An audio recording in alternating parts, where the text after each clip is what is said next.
Hi, this is Tony Cook, and this is What's in the Box. Today, a new run of the Atlas Master GP7. This is first time available in the gold line with DCC and sound. Prior to this, the gold was just a silent DC, so ESU Loc sound has been added for this new run.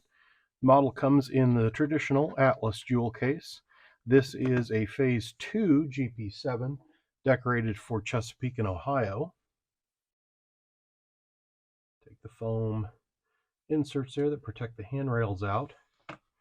This model has a steam generator at the end. It has the prototype bell that C&O had.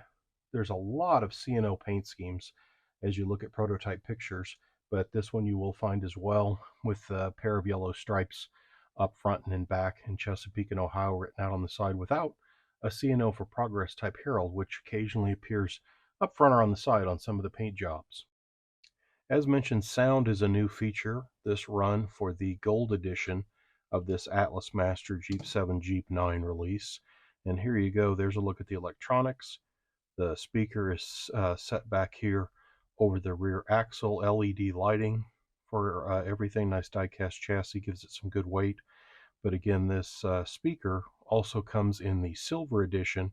Standard DC version has that as well. So if you buy a silver one, you don't have the decoder. It'll operate in standard, but you're set up for future adoption of DCC sound if you want to, with the speaker already in place. So that's a look at the chassis inside the new Atlas N-Scale Master GP7. And there you have it, the little Atlas GP7. What a neat little diesel locomotive for the N-Scale world, now with DCC and sound. This new run is available now, and that's what's in the box today. Thanks for watching.